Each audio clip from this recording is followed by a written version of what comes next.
once again. Little hesitation. The left hand. What a move by SGA. Attacker for another block. Chet Holmgren, the long arm of the law. Back in the game. These are key minutes without SGA. And another drive. J. Dom cocks it back and throws it down. This is Udart. You're listening to the Uncontested. What is up, and welcome to the Uncontested podcast, a podcast where we cover the 2025 NBA and World Champion Oklahoma City Thunder. I'm your host for the evening, Jacob Niffen. I've got Justin Peabody with me. Hello, everybody. We got Nick Crane in the chat. It's our first real pod since it happened. The last pod was just like vibes. Yes, now it we was. can actually This is first real pod. Real pod. Podcast. It was almost exactly a week ago right now. Hey, give me a second. We'll get there. Oh. We'll get there. Yes, sir. We're brought to you by the Blue Wire Podcast Network and our buddies over at Prairie Artisan Ales, who are so fired up about the title. I have a Prairie moment that I have to share. Oh, Buzzer beater twins. same beer. We had a little, like, we're finally moved into our house to the point where we can like have people over, kind of. And we used the pool for the first time a couple weekends ago. I think it was right before game 5. Like the finals wasn't over yet. And the one instruction I gave the people that came over was BYOB. And of course, a couple of my buddies, a couple of the fellas did not show up with anything. Luckily, we stay strapped with Prairie beer because they're so kind to allow us to have plenty of opportunity to drink such a wonderful drink.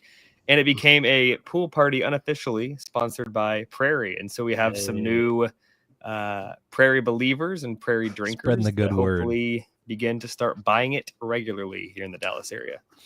Love that. That's awesome, Nick.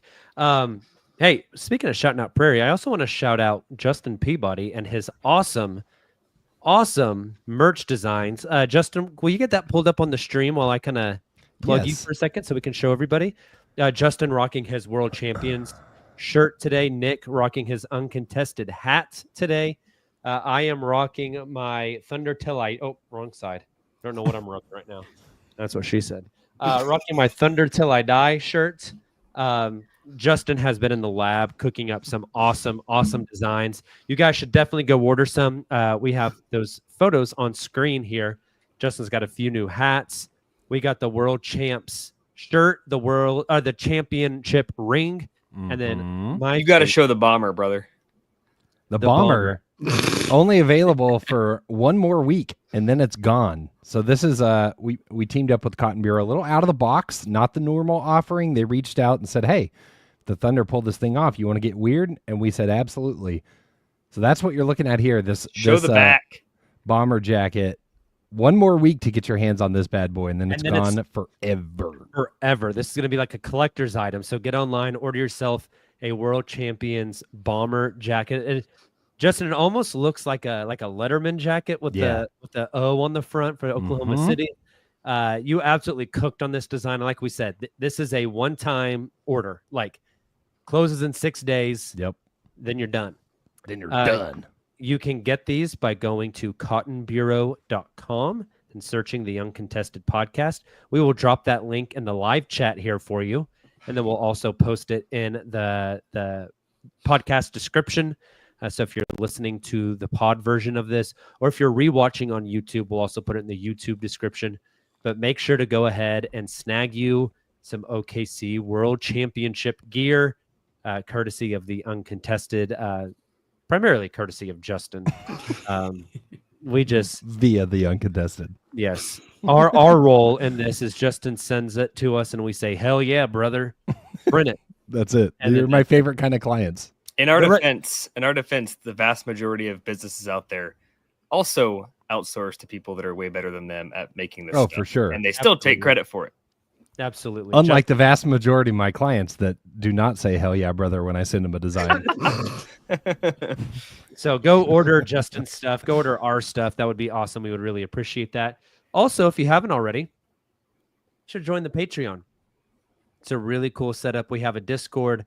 Patreon members get access to the Discord. They get access to bonus content, access to giveaways. I just did a giveaway on You did. on Discord. Gave away a handful of shirts. We're going to do more giveaways coming soon. And then tomorrow, Monday, June 30th on the Discord is a live, kind of a live pod, a live hangout where we're going to be on reacting to all the free agency news as free agency kicks off at 5 p.m. Central Time on Monday evening. So if you want access to that type of stuff, we'd encourage you to come join. A lot of people that are in the YouTube chat are also Patreon members.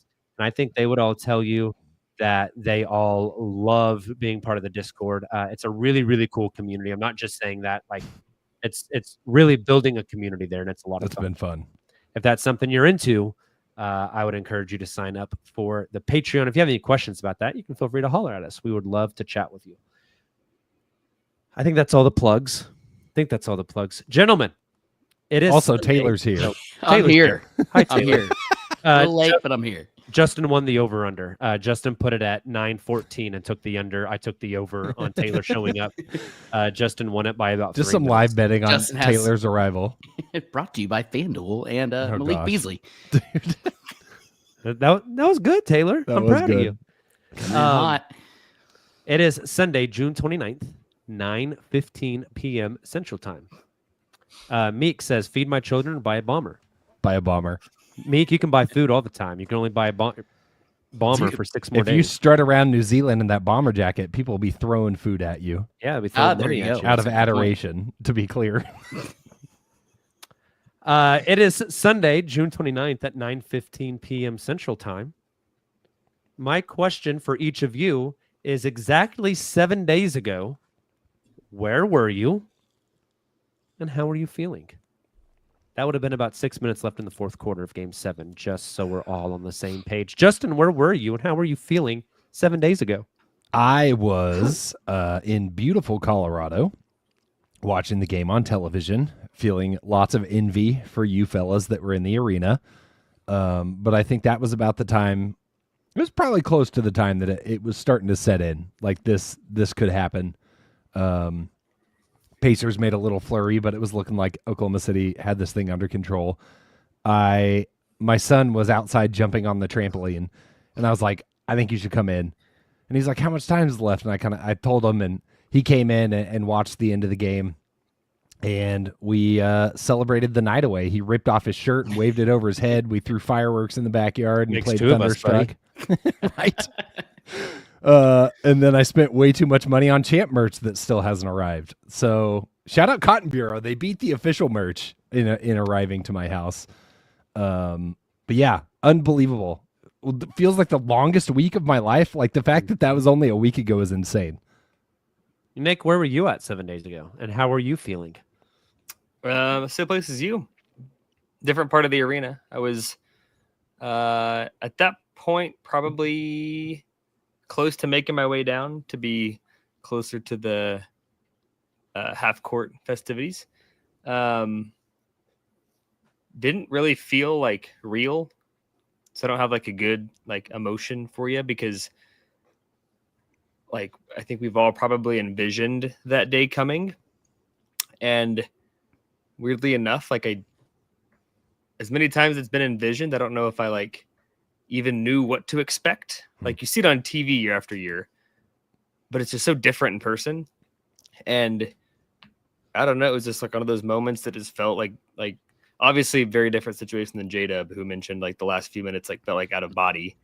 I was about to ask if that's what you meant by it didn't feel real. Yeah, it's kind of that. Obviously, I did not have any hand in it happening, so it's not the same as J-Dub. But it did feel like I could relate to that, where like, Yeah. it was all happening, confetti's falling. Adam Silver's at half court. Clay Bennett's holding up and it's just like it's happening, but it didn't feel like it was happening. I don't know. It's hard to explain. Taylor, 7 days ago, where were you and how did you feel? Also in the arena, sitting next to the fellas, our guy Kerry and JD. And at that point, kind of like Justin said, I think we were all getting pretty optimistic. It felt like it was going to take a lot for the Pacers to come back. We've seen the Pacers do it before, so we still were a little anxious. but there was a lot of optimism, and even like the fans that we were sitting around and kind of got to know throughout the game, you could just tell around the people we were sitting with, even just around the arena as a whole. It was it still didn't feel real to Nick's point when it happened, but it certainly started to feel more like a reality. And I think at that point, the stress was starting to go away and the excitement was starting to set in. Absolutely. I still have some Nice confetti from the floor. Paycom Game That's 7. awesome. A week ago, Justin. About a week ago. About a week. Didn't feel like a week ago. It No, feels like it's been a blur. forever. Justin, I know you missed Game 7 and you missed the parade. We've talked about Game 7. I do want to touch. Sorry, I know you missed all these things. More. Make it hurt more. I want to talk about the parade for a minute, though. Just parade experiences, what we saw, what we witnessed, what we experienced, what we felt, favorite parts of the parade. And I don't know. I think for dudes who grew up in Oklahoma, I know TP and Nick up in Owasso. Justin, I'm sure you can relate with me on this, that when I was a kid, we didn't go downtown. You'd go downtown maybe for a graduation here and there at the Myriad. You'd go down maybe once a year for the Spaghetti Warehouse, and then you avoided that place for the most part. It was just, there was nothing there. And to go from that to seeing the city on parade day was just something incredibly special. I think I'm biased. I think it's this championship and this parade is very different than a lot of other NBA championships because of the context of the city and the relationship of the city and the team. Nick, I'm going to start with you here. Just what you witnessed, what you experienced, what you're going to remember 30 years from now when you think back on parade day in Oklahoma City for their first ever pro sports championship. What are some of those light bulb things? What are some of those moments that are just going to flash in your mind 30 years from now? Hot as hell. Couldn't get anywhere. Didn't see a lot.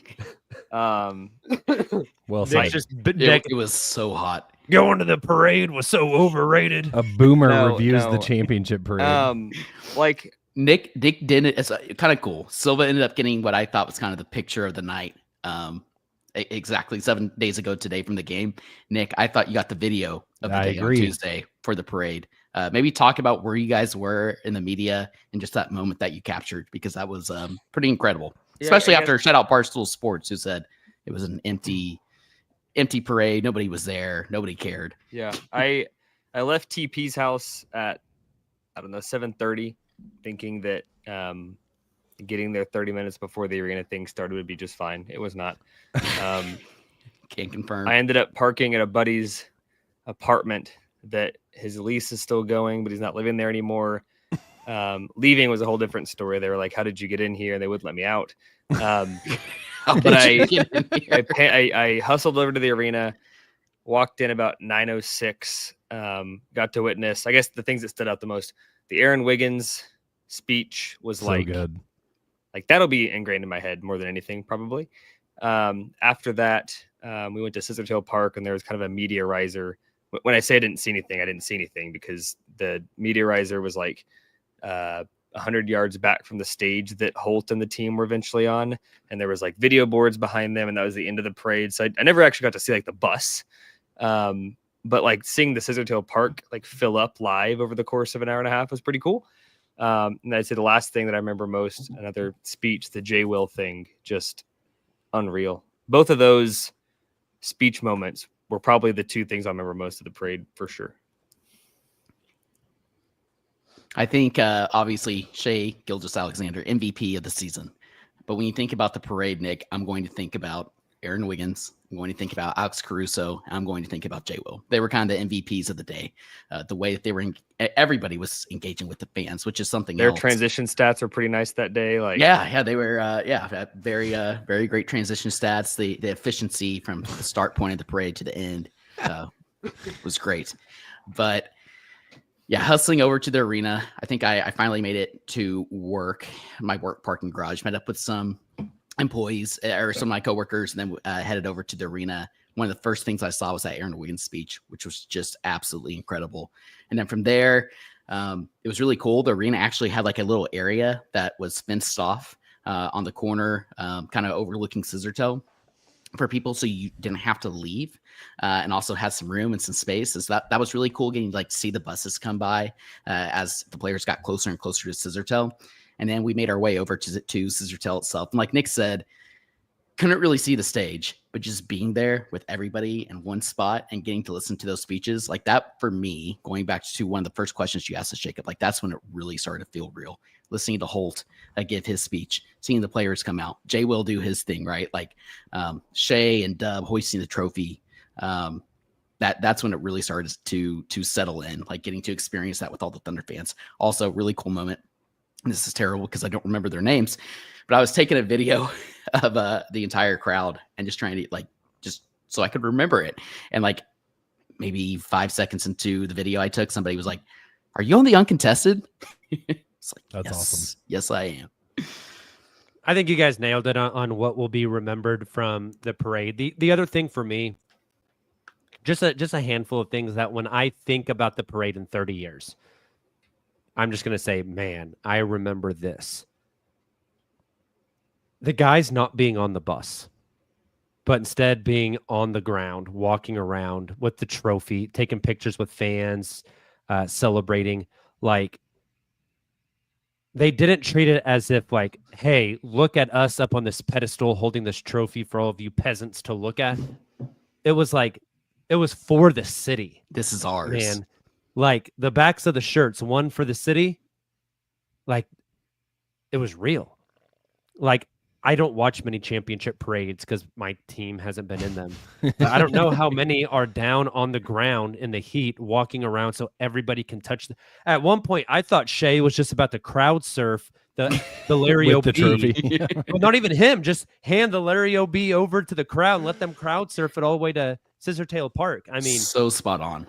And after Wiggins' last bar that he dropped, saying when they mention Clay Bennett, when they mention Sam Presti, when they mention Mark Daigneault, and when they mention every single one of you here in this arena, they're going to have to say NBA champs. And the team absolutely lived that out in the parade, which was so cool. Absolutely, which is so awesome. There's so many little moments. I was not there, as we've established multiple times. But seeing some of the little moments that happened in those scenarios, like you're talking about, Jacob, like the one where Shay grabs the Thunder flag and is like marching down the street holding the Thunder flag above his head. The one with Hartenstein and the little kid that just goes nuts. All those moments. Oh, was it Hart or Lou that had Nick Gallo taking shots of 1942? I Hart. Like all that kind of stuff, I think it sticks out to me and is stuff that I'll remember from watching the parade is all those little moments, and Mark catching the beer on the bus. That's another good one. Incredible. Then he just takes a little sip, Mark Daigneault fashion. I love it. Classic. So good. Also, the photo. Yes. The photo of Shay arms up. Yeah. On bus number 30, which is crazy. 30 years after Destiny. the Oklahoma City bombing, with the bombing memorial in the background. Yeah. Just incredible. Poetic, incredible. 30 years and 66 days from the biggest domestic terrorist attack in American history in Oklahoma City to a parade in the city. And I absolutely love that. That was the photo of the day. And really just photo of the year, bro. Yeah, right. Put everything into perspective. It was incredible. It's hard to believe. It is. It's hard to believe that they won it. I don't know. Hard to believe it's real. Hard to believe fitting in. Absolutely it is. Hey, shout out to Sam Presti. I know we're going to transition here in a bit and talk about NBA draft and free agency. This man goes through the playoff series, game 7 of the NBA finals, has a parade on Tuesday, immediately flies out to Brooklyn for the NBA draft, flies back, has the rookie presser, immediately jumps into free agency, then has Summer League coming up next week and the week after. And it's just like one thing. It still has, we'll talk about it. So, yeah, right. It's that man has to be exhausted. Absolutely. And it's worth it. It's absolutely worth it, but pretty cool. Justin, before we move on from the parade, we do Yeah. have a handful of super chats and Yeah, some we do. starred comments. Will you run through those real quick? I absolutely will. Our guy Skelton says, this is just for you, Jacob. 6th man of the year, Oos is still loose. So Jacob, eat something. I don't know what to say to that. Who's ain't playing, brother? I still think he gets traded. Really? I think he gets minutes next year. Nick, you're muted. Or you're not muted, but we can't hear you when you talk. That's how we prefer it. I Next one. can read those lips, though, Nick. Andrew Milchek says, he DM'd Jacob and Taylor this, but curious everyone's answer. At what point this season did you realize or feel like the Thunder had a real shot to win it all? So, Jacob, I remember my moments, but Okay. somebody else does. Now it's just you everyone and I. just I guess I'll go. left on the group participation question. Unbelievable. Home game against the Cavs when they absolutely beat their balls like a drum. I Yeah. think it was that post game pod. I came home and I said, Yeah, I think they're going to win a title, guys. I remember I think that. this team can win a title. That was the first time I actually put it out there into the world. That was the moment I started to believe. And I remember Smoots got that. it in the chat. That was in January. This one, Andrew answered his own question, which was going to be my answer as well. He said, I felt it after holding Boston to 27 second half points in a comeback win in our first matchup. I think that's huge. I mean, just like you called out the Cavs, yes, this team was dominant against a lot of teams this season, but it's those measuring stick opportunities against the upper echelon. And for me, the Boston Celtics this year, being the defending champs, you don't get much better kind of gut check than playing the Celtics. I think seeing this team go toe to toe with them was like yeah. Like if they can do this, then who do they have to fear?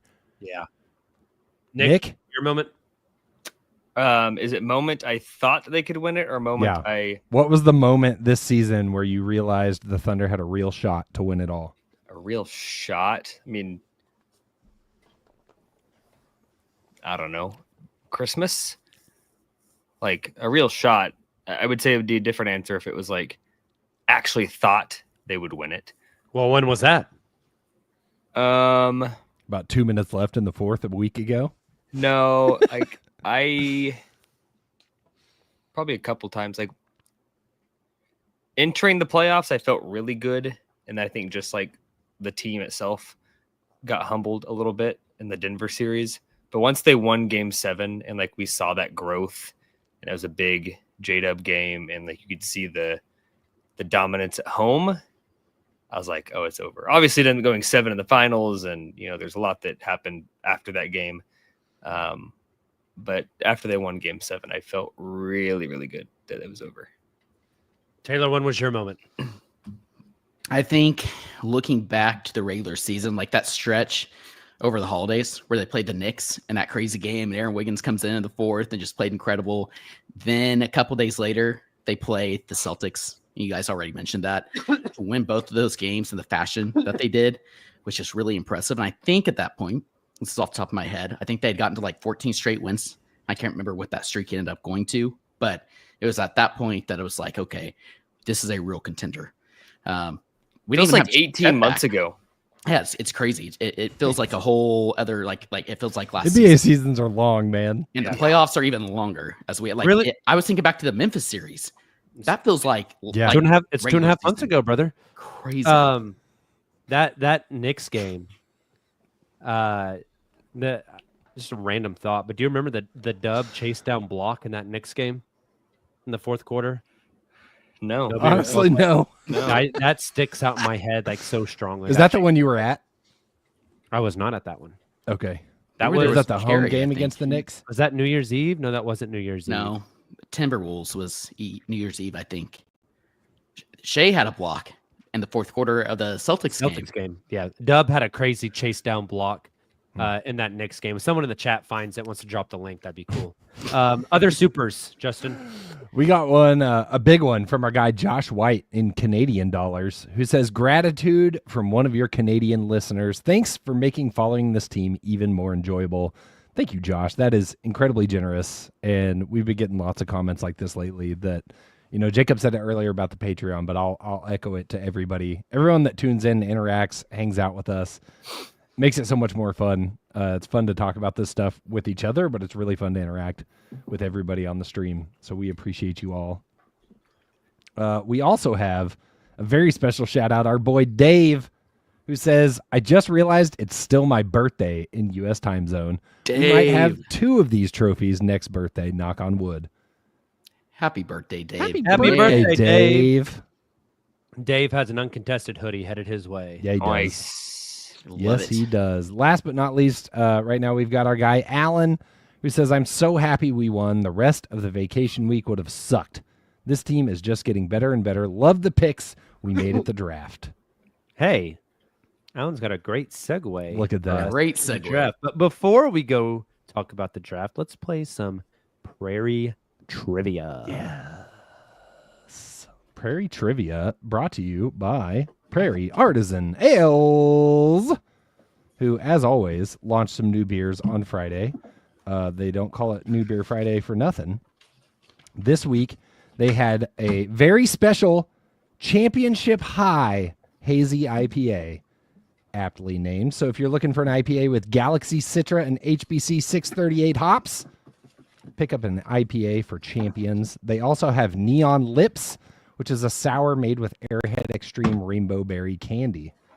2 very different ends of the spectrum, but both sound delightful.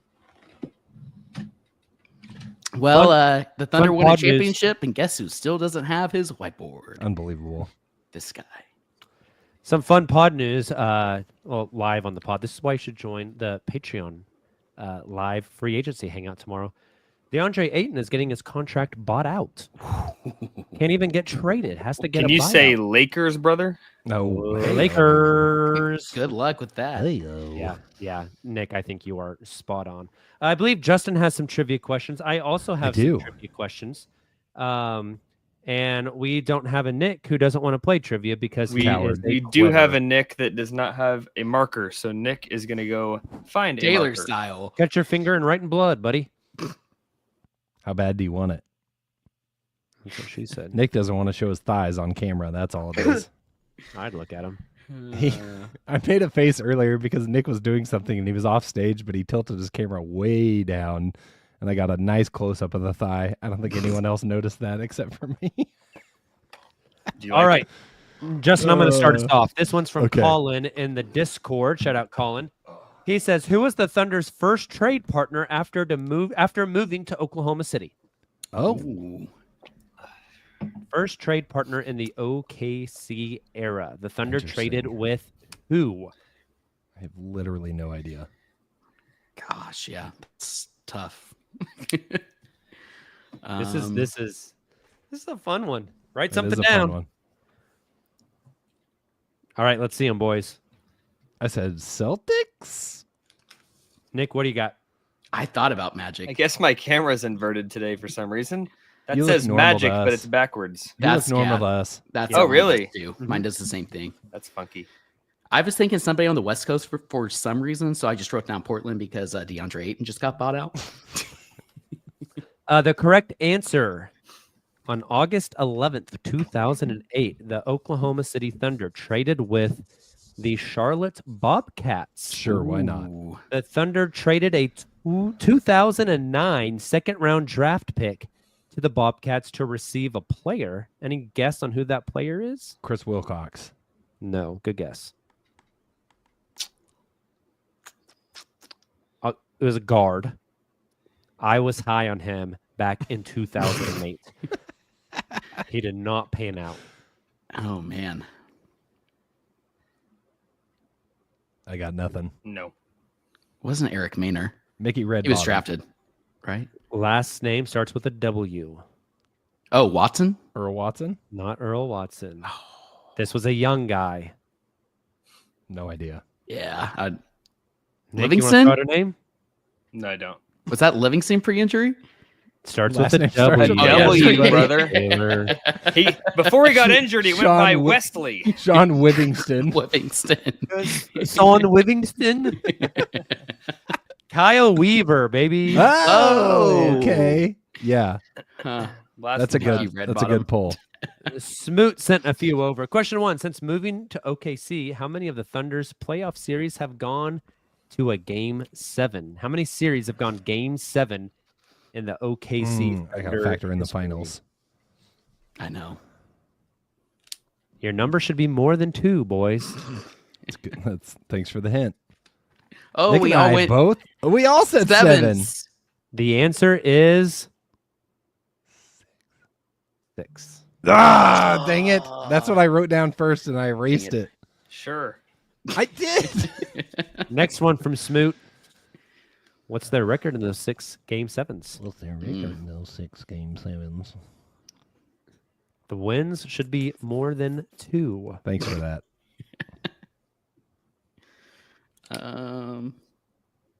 Your first number and your second number should add up to 6, Taylor. Thank you. I think it's this. I think it's so they lost to the Warriors, they lost to the Rockets, they beat the Nuggets, they beat the Pacers. Yep. The other 2 I'm not quite certain of. I forgot about the Rockets. That's why I went 4 and 2. 4 and 2, I think, is it. Justin went 5 and 1. Nick went 3 and 3. The answer 4 and 2. Yeah. You didn't tell me Frickin' what Rockets. the series were, but Nick, you're close there. And beat the Pacers, beat the Nuggets. They beat Memphis in the Game 7 that Zach Randolph was Grizzlies. ejected from for punching Yep. Steven Adams. Yep. And I'm forgetting the last Game 4, or sorry, the last Game 7. It that wasn't they won. Lakers, was it? I don't They think it was lost Lakers. Houston. They lost Warriors.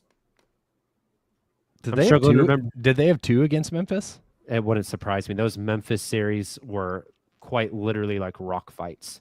I think they might have had 2 against Memphis, but I can't. Don't quote me on that. Last one from Smoot. The NBA playoffs switched to all series being best of 7 in 2002, 2003. I thought it was before that. That's kind of wild. That is wild. Since then, there have been 23 NBA champions. That's how math works. How many of those champions went through the playoffs without losing back-to-back games? 23 teams have won a championship in the last 23 years. How many teams did that without ever losing a back-to-back games in the playoff? Your answer should be a number. I'm going to write it out now just because you said that. Yeah, You ready? mine seems dumb, but for some reason I thought I saw something about the Warriors and Thunder being the only 2, so I just went with it. I said 6. Nick went 7. The answer is 8. Hey. so 07 close. Spurs, 09 Lakers, 13 Heat, 17 Warriors, 2020 Lakers, 22 Warriors, 24 Celtics, 25 Thunder. Thank you to Smoot and Colin for those questions. I believe Justin has some questions too. Justin, you want to ask him? I do. Okay, I get to play trivia for one. What a treat. Do I have a marker? I was going to say, and look who has a whiteboard. The guy that never whiteboard plays. and a marker. All right. So He has 2 whiteboards.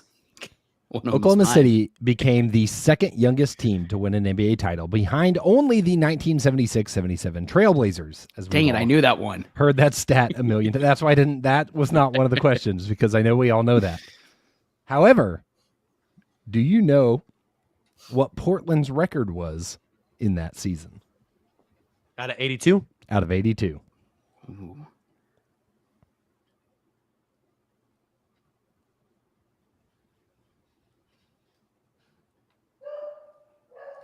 What the dog doing? Doing. It's automatic. Has to happen. We ready? Got to do some maths. I went 51 and 31. Nick trying to think I'm out clevering everyone by saying 68 and 14. Taylor is on mute and still writing. And giggling per usual. I thought you said Googling. You're on mute, buddy. 52 and 30, he says. 52 and I know 30. I'm still on mute. I have a dog going crazy. Oh, well, Rumble just wants to play trivia. Jacob and Taylor pretty close. The answer was 49 and 33. Wow. Really? I was surprised by that. Not a great record. So using that metric, can you name any? You just have to name any of the other teams in the top 10 youngest age to win an NBA title. Like team and year? Correct. Give me a team in a year. Top 10 youngest teams to win an NBA title. And you can't say the Thunder or the Trailblazers because we've talked about those too. Worth noting, I had a really hard time finding the answer to this stat. I didn't expect to, but I did. But this uses a weighted age metric, which is based off minutes played. I'm not going to go into all that, but just in case anyone tries to fact check me, that's where the source came from. Say that again. The weighted age metric. It's based off age and how many minutes somebody played. Oh, okay. It didn't look like it was drastically different, but it just see. means if there's like a 5-year-old that sits on the bench, it's not going to throw off their Got it. age metric. Deuce Tatum doesn't count. Yeah, right. Exactly. This is tough. Any of the top 10. This is a guess from all guesses. Anyone else ready? I'm getting there. Taylor's ready. Nick's giving a little sneaky peeky. Nick says the 2007 Spurs. Taylor just wrote Spurs. I just no wrote date. Spurs. Mine doesn't count. Also wrong. Still wrong, even without the date. And Jacob says the Kobe and Shaq Lakers. Which one? Any of them. Give us one. Also wrong. You're all wrong. Here's another hint. Only one of these has happened when we've been alive. Oh, wow. Since 1972? Who's been alive since 1972, Nick? Jacob's not sure if he should be offended or if I'm talking about Justin. See, all of the above.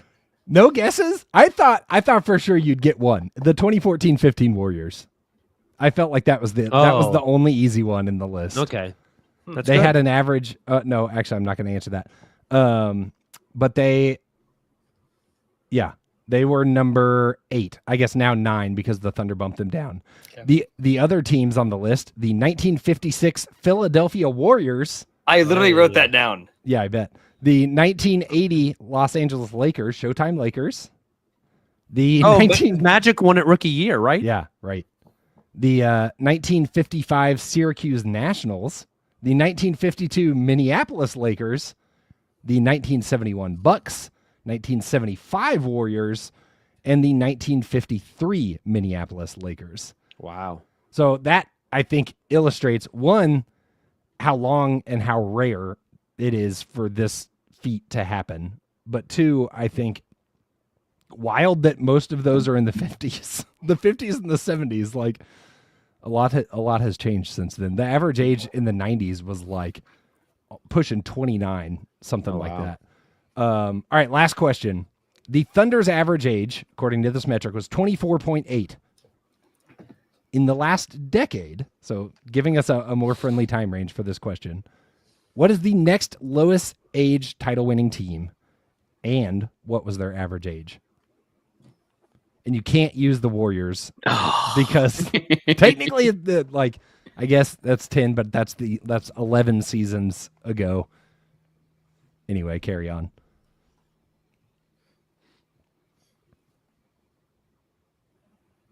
How old were the Thunder? 24.8. And the question's what their average age? What's their age and what was the team in the last decade? I'm just writing stuff down at this point.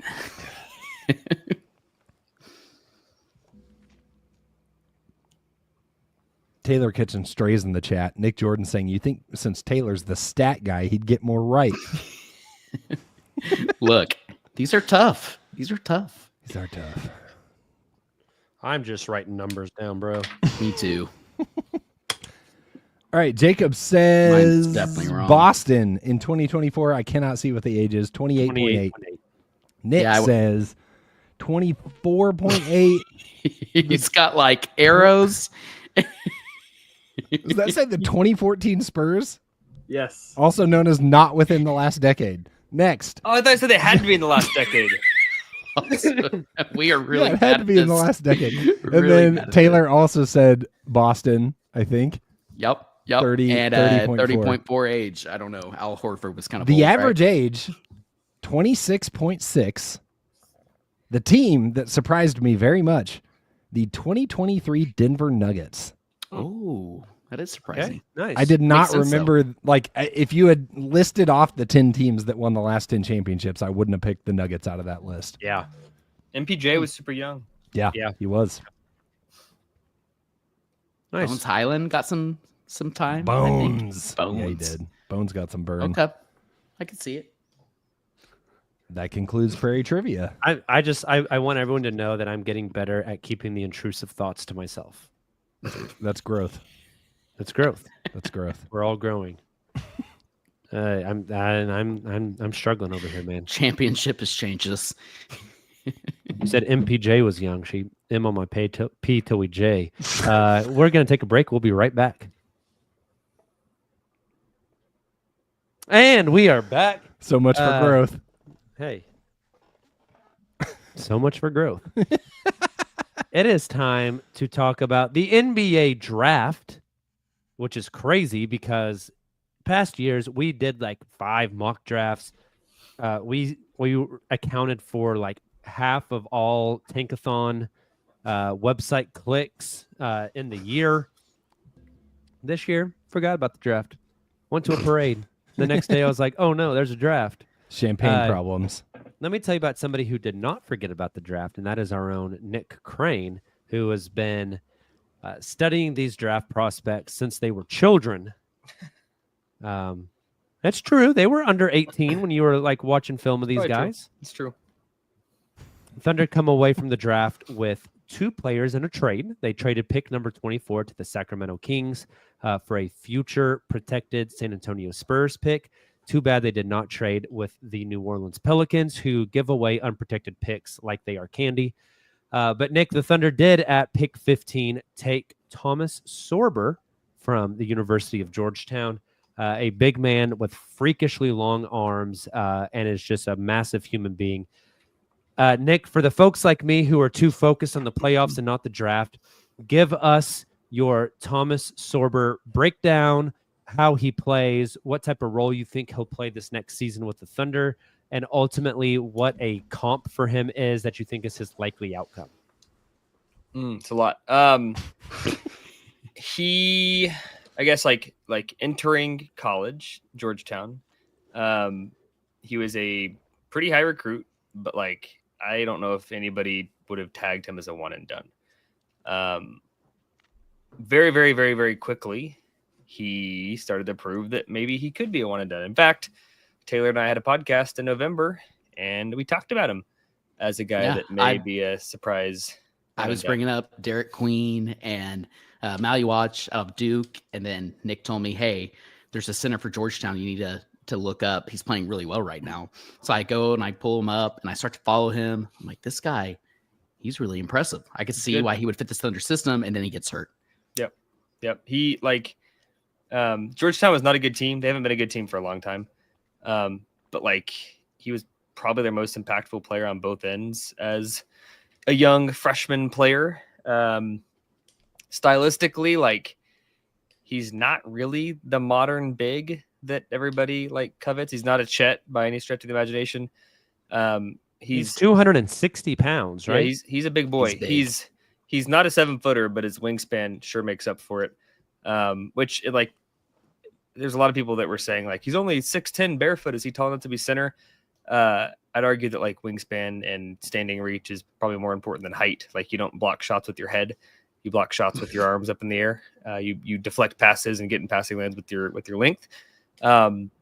Offensively, like, pretty good passer. Like, I'm not ready to say that he could be as good as Hartenstein in that respect, but like, good assist numbers, good assist rate for a freshman big. 3-point shot, like, he made threes, but not at a very good clip. His shot is not the prettiest. Like, I don't think he's a 1-year Chip England fix, but I think that like in 3 or 4 years, he may be taking some 3-point attempts. Let me ask you this on that topic, Nick. Yeah.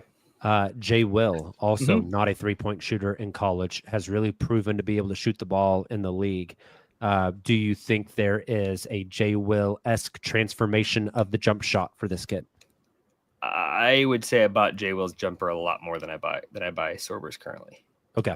When they came out of college, and Jay Will played more years in college. I'd have to go back and look at like Jay Will freshman his mechanics and stuff. But like when Jay Will was drafted versus Sorber being drafted, Jay Will's definitely had more projection. But that said, like one of his patented moves, he likes to catch 10 to 12 feet outside the basket and face up. His face up game is super interesting, and he'll take you off the bounce. He'll jab step, and he will pull up and rise above you and make kind of a midi jumper. And the mechanics on that look okay. So there's some reason for optimism there. Pick and roll, like he's a lob threat. He sets solid screens. He's a huge guy. His bounce off the floor is not crazy. Like sometimes you'll watch some of his dunks off of lobs or just like rebound and go back and flush it. It's not like the quickest pop. It's not like he's getting way above the rim. He's kind of just like dunking it. So athleticism is fine. I wouldn't say he's the opposite of like a Jackson Hayes, who's just going to like jump over you and try to dunk on you. He's not like a freak athlete to that point. He's not very explosive. Not at all. Defensively, he's unbelievable. What impresses me most about him and why I buy him in this Thunder system is the way he flips his hips. And he's not perfect. Like he's a freshman, but like there's many times where he'll be on the perimeter guarding a smaller player. And like maybe they go baseline side and then cross over back towards the middle of the floor. And his ability just to like flip with the guy as he's changing direction is super impressive. And that's like the hip mobility stuff that a lot of young bigs don't have. And you can't really teach it very well. That's something we talk about with Chet a lot.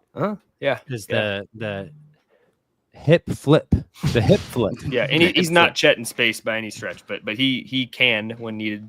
Kind of like Hartenstein, like he's not a great perimeter defender, but there was many a times that he would hedge off of a screen and like ride you up to the half court line off of a pick and roll. Like it's interesting stuff. Hey.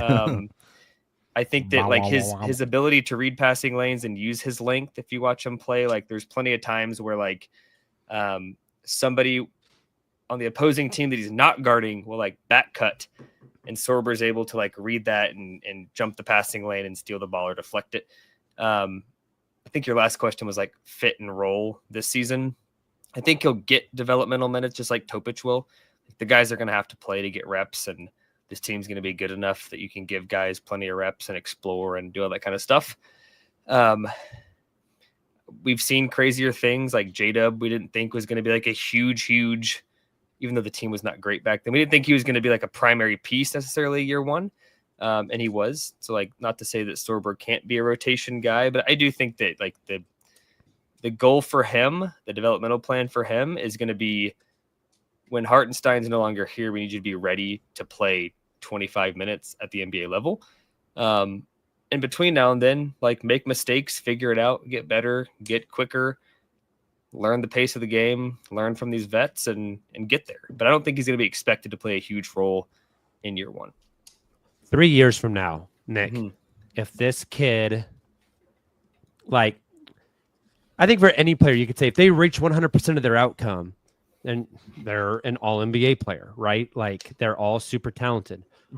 If this kid develops at the rate we would hope and ends up being a like really solid NBA player who can play 25 minutes a night, some with Chet, some as the lone big, what is your current NBA comp for him? Like who is he going to look like if we're like, yeah, this kid can play NBA playoff minutes. He's starting games. He's playing a massive role off the bench, whatever. He's filling the Isaiah Hartenstein role. Yeah. What's his NBA comp? What does he look like? It's hard. He's not really like a lot of bigs today. Like I would say stylistically, I see some Wendell Carter Jr. I think that the hope is that he's better than Wendell Carter Jr. Not that Wendell Carter Jr. is not a bad player at all. He's a decent player. I think just like Wendell Carter coming out of college, I think his potential ceiling has not been met, what we thought he could be coming out of school.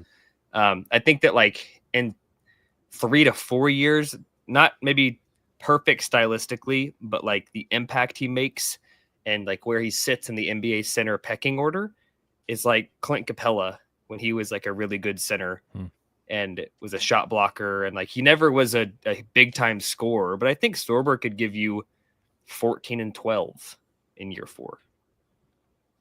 You'll take that. Absolutely. You're describing, Nick, as someone who has followed absolutely none of the draft prospects and didn't know who Thomas Sorber was until draft night, the impression that I'm getting in my very limited exposure is that the Thunder just drafted their iHeart replacement. Mm-hmm. And listening to you talk about him, that kind of stands out to me. A lot of the things that he does, he's not a Chet. He's not spacing the floor like Chet, but he can hit a little midi floater. He can be aggressive down low. He can set good screens. Like that role, maybe not the exact player, but that role for this team is very iHeart-like. And I think that makes a ton of sense when you look at this roster construction and the contract situations, to draft a guy like that right now, to give him the opportunity to get some minutes over the next few years and learn from iHeart. And learn from iHeart. And then when it's time for iHeart to get paid again, you probably let someone else do that, and you push Sorber into that role. I think that's a really interesting pipeline situation that the Thunder have set up for themselves, assuming it works out. One thing with Sorber, if we're comparing him to iHeart, that I hope he can develop, and I think he will be able to, is that not really mid-range, but that floater in the paint, I think will be important for him. I think, Nick, I saw something, he's like 60-something% on his little like turnaround hook shot in the paint that he has, which is one of his go-to moves. But another similarity that I really liked whenever I looked him up after you brought him up to me is his playmaking ability. He is, again, stop me if you've heard this before with Thunder prospects, but has a great basketball IQ. He's great at finding cutters, people moving off ball, but he also moves off ball for a big really well himself. Using his frame, being able to check defenders. Like I think you're going to see Mark use him quite a bit off ball to free up some of their guys. I think about Isaiah Joe and the chemistry that Joe and iHeart had in the regular season that freed Isaiah Joe up for some of those 3-point attempts. I think we'll see Sorber used in that role quite a bit as well. Something else about his shooting. I mean, he was like only 72% from the free throw line, which isn't incredible, obviously, but he is not afraid to shoot the ball. I think what was it? Vicini had it. I'll see if I can find it. But he attempted a lot of threes for a big who's not an incredible shooter yet. In his limited games that he did play this season, he's not afraid to shoot it. So if he can get with Chip in the lab and develop that outside shot, I mean, I think maybe it'll be frustrating at times early on for Thunder fans, seeing him like pull up these threes and miss them badly. But ultimately, I think there is some potential there. Yeah. I mean, he's I think his floor is pretty high. Like, I think that he's a good enough player that, and stylistically too, like something we didn't see a whole lot of with Hart, or maybe not enough of with Hart, was like 4 guards in Hartenstein, where like you can get away with the lack of size because you have a bruiser that can still rebound really, really well. I think that you can do a lot of with Sorber in a couple of years. Like if you put a small on him, he will punish you. Like he has a back to the basket game that's old school and throwback that he will score around the rim, hook shots and that kind of stuff. Like Taylor said, like he could do that. So if you put a Pascal Siakam on him, for example, like in a few years, that's a guy he can punish because he's going to have 50 pounds on you. And I just think he's a different wrinkle than Hartenstein. Even like there's a lot of stuff that Hartenstein does that he may never get to. But there's also stuff Hartenstein maybe hasn't shown as much that I think Sorber can do better. So not a perfect comp, but like a lot of the stuff is similar. He attempted 37 threes, made just 6 of them, but he's not afraid to shoot. A lot more to get to. Last thing I want to ask you about Sorber, Nick, currently listed at 260. Do you think that's his NBA playing weight? Do you think they trim some weight off of him so he can play a little more athletically? Like what do you see there? Can we take weight off of Sorber and put it on Chet Holmgren? That's not possible. We should develop a procedure for that. I don't know, because like Sorber's not like he's not a beefy archetype. Like he's not a Derek Queen. No, he's actually like quite thin. I think that like there's some stuff you could do to like trim him, but I also think being in an NBA weight program, he's going to add muscle. So like I could see like him being 250 or 255, but a different build. But I don't see him being like, he's not the kind of guy that you need to shave 20 pounds off of, you know, like that's gotcha. But you never know. There's tons of guys like Hartenstein was a twig when he entered the league and then got more bulky. Like he went from a 3-point shooting European big to like this, I'm not going to take any threes all year long almost kind of guy that's just going to facilitate around the elbow. Like things change. Also, this is a really, really, really random thought, but something the chat just made me think of this. Last podcast we did, we talked about if you could choose one player from the Tank years to also give a ring to, who would it be? And we all failed to mention Mike Muscala. True. The Moose deserves a ring. Okay, Nick, we're going to move a little bit faster on this next one. Thunder in the second round draft Brooks Barnhizer. Uh-huh. So, few questions about Brooks. First question. Yes. Is he going to be the second white guy on the team to wear a do-rag? Oh my gosh. Only if it's made up online for a meme. Okay. He does seem like he's going to be Chet's best friend. Tell us, you've got 60 seconds in the elevator with me as we move up to floor 8. You've got to pitch me on Brooks Barnhizer. Convince me that he is good enough to play in the NBA, and tell me what type of player he is and what his comp is. Go. I think that the intangible things in the NBA are really hard to draft because there's like this fascination with upside and unproven potential and ceiling and all this other stuff. Like, I think you kind of know what you're getting with him. A multi-year college player. He's not really a great shooter. I don't know if that is going to be super fixable. His college game was kind of weird, where he was like this driver slasher that had a weird turnaround midi. Like, he can take a ton of those with the Blue, but I don't think he's going to be taking a ton of those with the Thunder.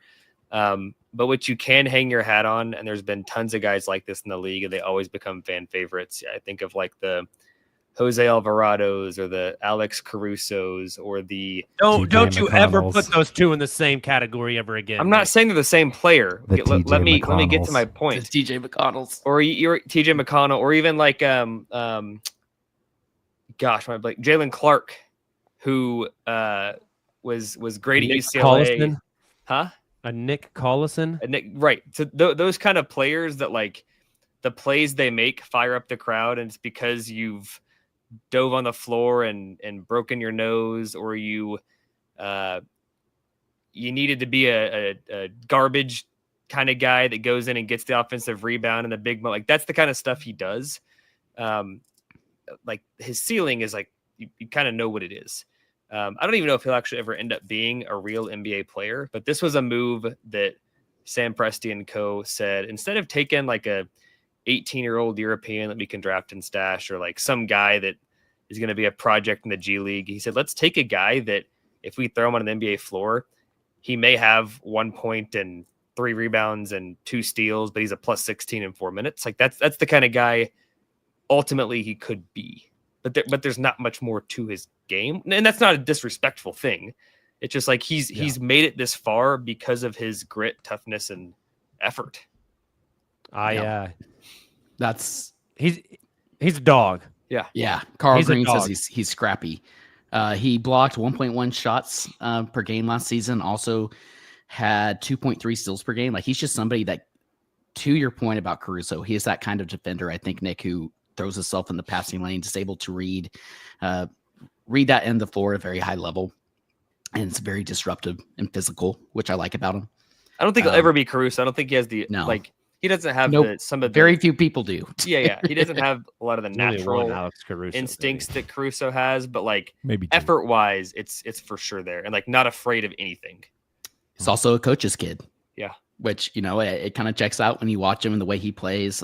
This is kind of interesting. Sam Vecini said his best skill is his passing. Average 4.2 assists versus 2.8 turnovers with pretty high usage as well. Yeah. He seems like a dog. That's all I know. Get ready to win another G League championship, boys. There you go. Hey, are we going to see either of these guys in Summer League, Nick? I was going to ask that. Yes. Sorry, Justin. We will see either of these guys in Summer League. Either? What about both? I don't know about that, but we'll see one of them. Both had foot injuries, right? Yep. If we get no Sorber and no Topich in Summer League, I'm going to be a sad boy. Agreed. Yeah, That'd be disappointing. I'm riding the high of the championship. Run it back in Summer League, baby.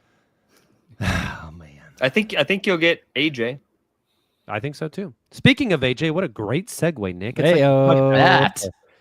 The Thunder also got busy in free agency today. They signed AJ Mitchell to a 3-year, $9 million deal. They signed Jalen J. Will Williams to a 3-year, $24 million deal.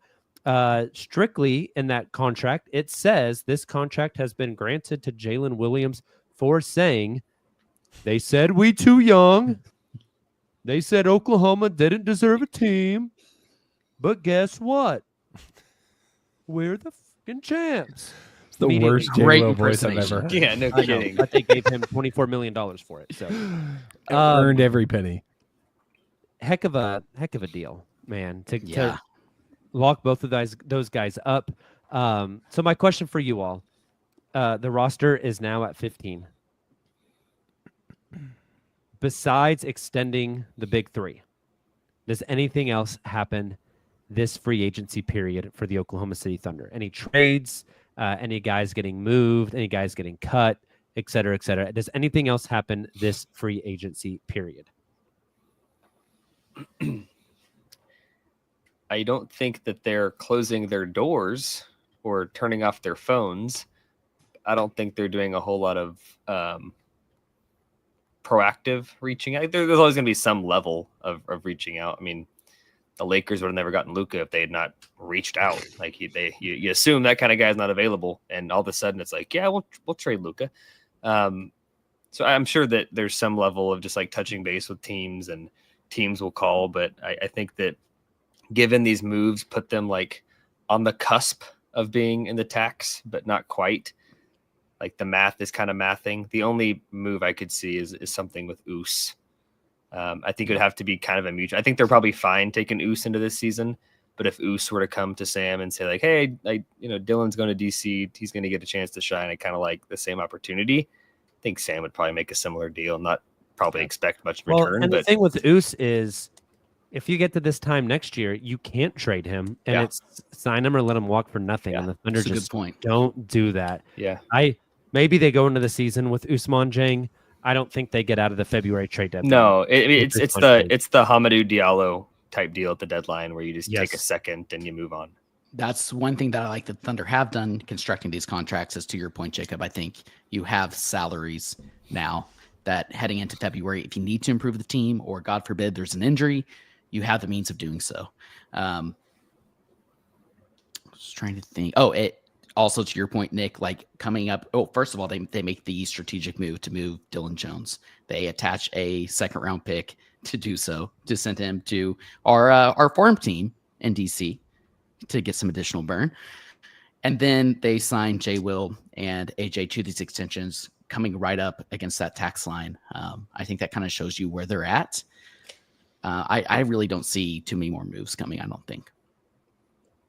I agree. I'd be surprised, but like Nick said, if something happened, I think it would take some other dominoes falling to set off a chain of events for the Thunder to get involved. But it feels like the offseason you expected, and what more could you ask for the defending champs right now? Yeah. That was going to be another trivia question I researched if I had more time, but to look at like least turnover coming off a championship, I wanted to look that up because it doesn't feel like it happens a ton, especially not as of late. Well, especially you have to be this young and have guys on small contracts where you can afford exactly. And so I think that we talked about it so much of, obviously you win a title anytime you have the opportunity and you feel great, but to do it at the beginning of this window, I think that's just an unbelievable position for this team to be in that I think has to dictate how they act moving forward. Because you know what you have. That's not to say this team can't get better, right? That's what's crazy. And why it's so good that they won now is there's plenty of places to get better. If the Thunder lose the finals, if the Thunder lost in the conference finals, which is kind of where my head was at going into the season, was like, make the conference finals. You don't have to win them, but make them. And then like learn from that. If either of those things had happened and you had this team and you ran it back, I think you'd feel great heading into next season. Like, look, this team took a big jump. They lost in the conference finals, but they're running it back and they're going to be better next year. I think you feel great. But instead, you already got the Larry sitting at home and you can still feel great about it. And I think that it's a position that the Thunder have never been in, that we've never been in as Thunder fans. They can obviously get better. I wouldn't mind a shooter on this roster. Absolutely. But I think if there was any move to be made to do that, Justin, I think the two biggest things Thunder fans would say this team needs is a shooter and someone who's like 6'8", who can play the wing. And I think maybe the same player, ideally. Yeah. Maybe Right. the only way you do that is like a Oos plus Isaiah Joe plus pick compensation is the only way you get there. And what does that even look like? I'm just throwing hypotheticals out there. Is that like a sign and trade for a Dorian Finney-Smith? Right. Right. Something like that. Is that even available And right now? With Nick's face kind of explains my feeling on that. Right now, some fans everybody argue, wants like, Cam Johnson, if right? it's Cam Johnson, right, or this or that. I don't think it's going to happen. I think this is the roster agree. you have going into opening night. And then there's no reason to overreact. And I mean, I You just won the understand. title. Right. I understand it's like way more fun to think about these hypotheticals, new players coming in, and your team constantly improving, like we got to see with Caruso and iHeart coming in last season. But there's no reason to rush that now. Well, Even with the plethora of assets you have to improve the team down the road. and Taylor, you know what the best addition they can make to this team next year is? A fully healthy Chet for the whole season Correct. with another offseason under his belt. Yeah, for sure. Another offseason under J-Dub's belt. Correct. Another offseason under Case and Wallace. Jason Wallace's belt. And maybe a Nikola Topic to run And the that's second also unit. why you don't trade to bring in additional salary Okay. in right now, because that guy is going to get paid on top of the big three getting paid. So That's off season. I've been thinking about this. I really want Topic to play Summer League. Yeah. Nick, I'm going to ask Nick this specifically, and we're going to talk about this for about 90 seconds before we move on. Okay, because we got to wrap this show up. And I'm going to Nick because I know Nick will argue with me, and I know Nick is also intelligent. Wow. Not saying, saying not about saying the other rest of two Wow. aren't. What Nick, else? I get this vibe from Topic that there is. I just watched a team win an NBA title. And you know who was on the floor when they had to win games or like you're out of the playoffs? Dogs. Dudes that are feral, that are rabid, that will bite your leg, that will punch you, that will do whatever to win a basketball game. Alex Caruso's out there. Lou Dort is out there. Kenrich Williams is out there. J-Dub is out there. Chet is out there. How off am I in worrying about the level of dog in Nikola Topic? I think you're pretty off. Okay. I think that- I look at the kid and I think he gets his ass whooped on the playground. I think that there's a young European player shyness thing that you see in media and when they're on the court or their rookie presser. We saw with Oos, for example, where like Oos was just like soft spoken, man, a few words, probably didn't know English all that well. He's gotten better since, but like his game on the court was also kind of soft. Was the opposite of a lot of the things you just described. I'd argue it's still a little soft. Yeah, but totally. Correct. Totally. I would say Topic is soft spoken and off the court is similar to Oos, but on the court, like I have heard things, not like bad, but like I've heard things that lead me to believe that he is not such a soft spoken guy on the court, and he's an asshole competitor. Like he's that kind of guy. Also, I don't think he's Alex Caruso level of dog, to be clear. one of the first guys But to he take his ain't shirt Oos. off at the parade. Like this man. Other than Was he Taylor. really? Yeah. Oh yeah. Yeah. He was. It was pretty hilarious. He was drinking. Obviously, he can drink overseas, so probably no stranger to that. But Nick, when I think about Topic, and unlike J-Dub, shout out our sweet innocent summer child. When I think about Topic, especially like watching his game overseas, to your point, Jacob, I don't think he's necessarily like a great defender. It's not going to be one of his strengths, but where he No, does I don't kinda mean show- defender. I just mean, is Just he in a general? dog? Is he Oh. out there just talking trash, going at you, like wants to beat you? Yes. I feel like especially offensively, and that's where I was going with it. It's very different Good. than some of these players on the team. Offensively, that's a guy who's going to attack the rim relentlessly, Oh. not in an explosive way like Russell Westbrook, but he's not scared to attack the rim. He's going to try and draw contact. He's not afraid to shoot the ball. Like he shows a lot of. I love Usman Jang. I feel like he's the type of guy who you punch him and he apologizes. Yeah. You know, I want dudes that want to go out there and fight. I want Topic. Ideally for me, Topic like drives into the lane, lowers his shoulder, and tries to run somebody over, hits a layup, and like steps on their chest. Like Well, I want a dog.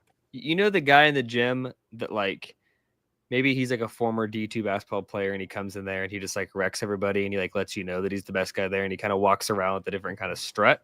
Yeah, Like that's Topic. When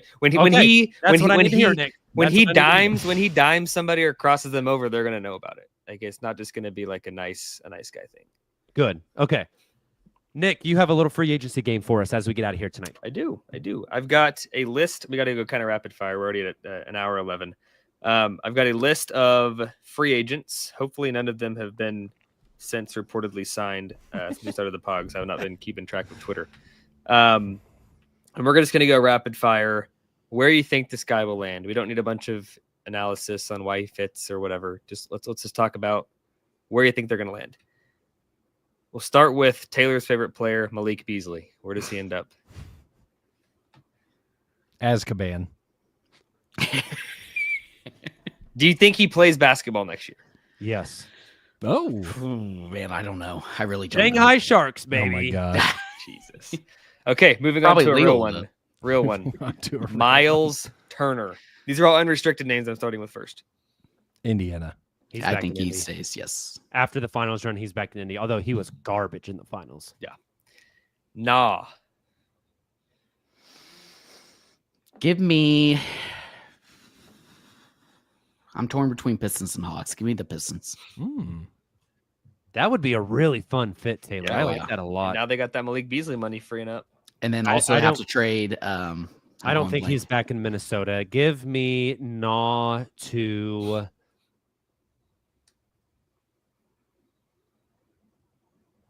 I don't know, Justin. You got one? Clippers.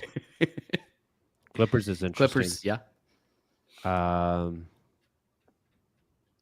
gonna have to clear money too. Give me a sign and trade, just because I like the alliteration here. Nah to Nolans. Ah, Sick. Did Man, he play him there and- already? Yeah, he did. yeah, that's where he started. That's right. Dorian Finney-Smith. Sounds You like wanna- Houston. Yeah, that's we might have a very fun Houston OKC rivalry this next season.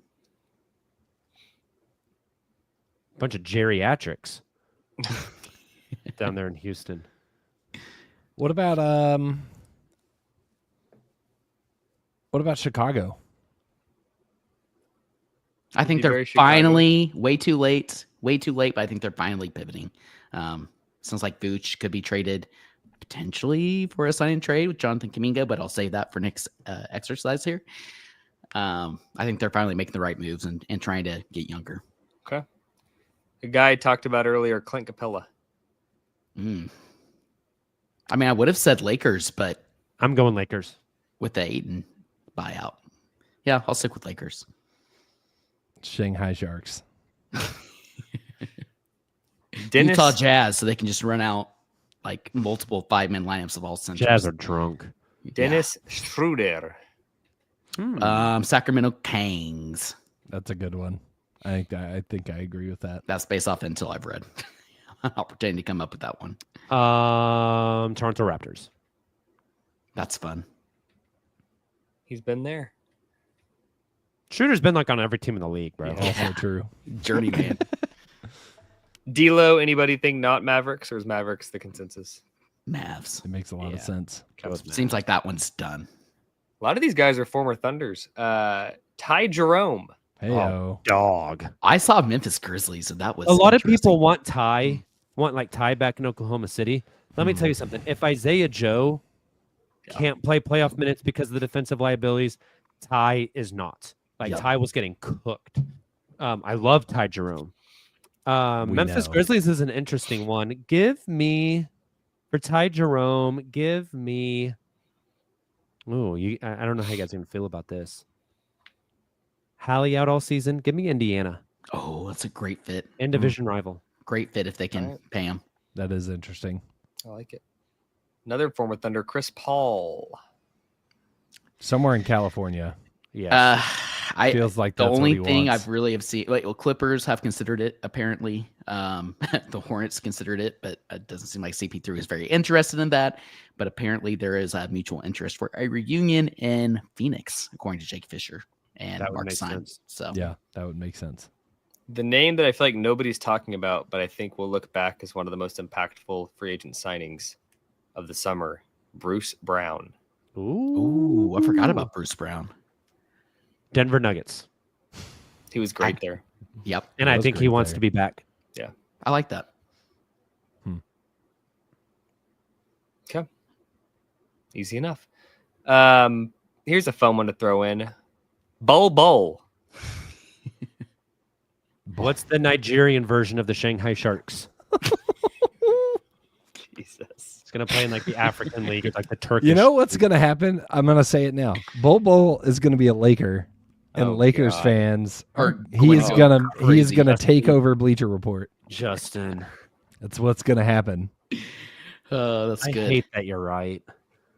Get ready. That too. That's I hate good. That too. He just takes minimums on hype beast teams. Yep. Another one that I think is super underrated, a guy that gets a really bad rap, but he's freaking awesome on both ends. Malcolm Brogdon. I forgot he existed. I think he's I a know. Pacer again. I don't know how that Oh, relationship interesting. ended the last time, but I think Huh. he's a Pacer again. Okay. I'll take the Pistons on this one. What about the Magic? Again, I haven't looked Magic at would contracts Could and use money. some ball handling but for sure. They could definitely use the ball handling. I like Magic. One more unrestricted. Luke Kennard. It'll be like a playoff team, playoff contender. I think, like at the end of free agency, who I'll still has go- money to spend. I'll go Orlando on this one. Yeah, it's a good one. All I'm right. trying to think. TP, give us a name.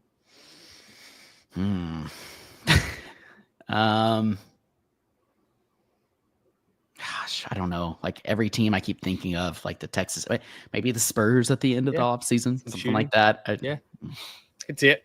We got 4 restricted names. These are all tricky because there's a lot more gymnastics to think about.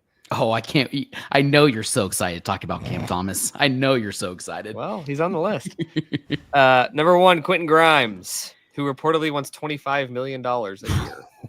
I would also like $25 million a year. I'll settle for an AJ contract personally. Same. Yeah. I thought I saw somebody report that it's pretty likely he'll stay in Philly. For 25 mil, I But wonder not where for that comes not for from. 25 mil.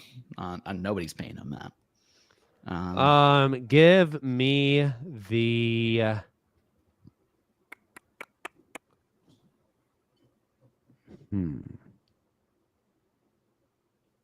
This is hard. Mhm. I think maybe the Heat. The Heat's probably a good one. That is a good one. Hawks. I'll take the Hawks. Okay. I'm with Taylor. I That's think he interesting. stays in Philly, but I don't think he gets 25 Yeah, mil. I'm not sure he Next gets one. like 14 mil MLE, but we'll see. The Bucket. Cam Thomas. Nope. No. No. Jonathan The, Kuminga. Kuminga. Oh, that bucket. The other That bucket. That bucket. Oh, This is such a Kings move, bro. This is the Sacramento It's fun. Kings. Ship He's gonna him go up. to the other side of the bay. That's what I was This is going to say. Ship him most- across the bay. the most Kingsy thing you can do. Yeah. The most Kingsy thing you can do. Yeah. yes.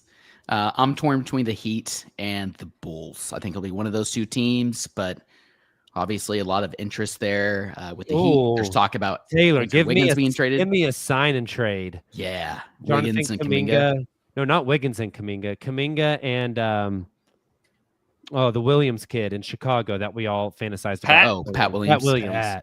Spider-Man meme. There you go. Yeah. There you go. I like Chicago for that. Yeah.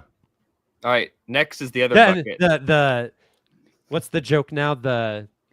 That's the whole trade, Chicago Bulls, because they keep Yeah. making these awful Yeah. trades where they should get a pick and they don't. Yeah. The other bucket. Cam Thomas. This one's really tough. Grizzlies for him? I don't know.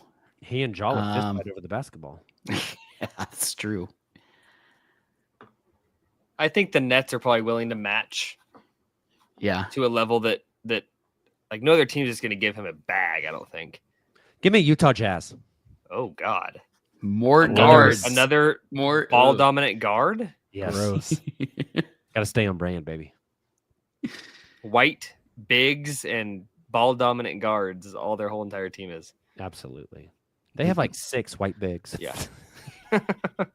It is Utah after all. Oh boy. Last one. Santi Aldama. Oh, what a good player, dude. My I was typing this on my phone earlier. My Apple Notes corrected this to Sandy, Alaska. but it's sounds like Santi a Aldama. sex position. That's whoa. Sandy, Alaska sounds like after global warming's happened. Oh God. I was gonna say Sandy, Alaska sounds like Mickey Redbottom's backcourt mate. She gave me a Sandy, Alaska. Oh my. Uh, So dumb. The Dream. Santi Aldama sign and trade. Usman Jang, Isaiah Oh, Joe, and a first.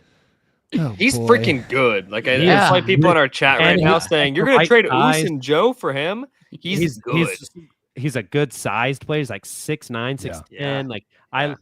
the word was Sam Presti was trying to get Santi Aldama in that draft, and Yep. Memphis took him, and so Oklahoma City went J-Will. Huh. Well, yeah, he'd be freaking awesome at OKC. if the Pistons don't get Connor, he's been on a heater tonight. If the Pistons don't get I could see that being Yeah. a great landing spot. Detroit makes Spurs sense. is another one that makes a lot of sense. Yeah, I'm. Give me Oklahoma City or the San Antonio Spurs. It's fun. In all reality, he stays in Memphis. Yeah. He's yeah, really freaking Yeah. good, dude. yeah, he's good. All right. He'd be that so is good it. in OKC. And Presti, Presti loves him. What % of those do you think we end up getting right? 0. How many did you ask? Oh, Is that like 20? Probably close to 20, yeah. 5%. We get one of them right. I was Oh going to my say we get one gosh. right. I mean, we gave like 4 teams for each one. Hopefully, I think we'll can- get at least 30% of those right. I like that. All right, Thunder Chick, you got a new spreadsheet to Oh make. boy, don't you dare! All right, I think that'll do it for the show tonight. Hope you guys enjoyed. If this is your first time tuning into the Uncontested podcast, thank you so much. You should listen to more podcasts about the Oklahoma City Thunder, the world champions 2025. Yes, sir. Make sure to snag some merch from Cotton Bureau. Join the Patreon. Follow us on all social media channels. And if you join the Patreon, you can hang out with us tomorrow during the start of free agency. That's taking the place of one of our bonus podcasts, which will be really, really cool. So really encourage you guys, if you're interested in just having a fun Thunder community to hang out with over the summer, this is definitely the place to do it. Hey, we appreciate you guys so much for tuning in. Thank you so much for following us all season long. From the very first preseason game and summer league game all the way through game 7 of the NBA finals. Hell of a run, boys. Still hasn't said it. They are NBA Crazy. champions. Can never take that away. Hey, we will catch you guys tomorrow night on the Discord or again on Wednesday here, the off-season schedule, just like it always is, Sundays and Wednesdays. So we can see you guys Wednesday night. Until then, and as always, Thunder up, world champs.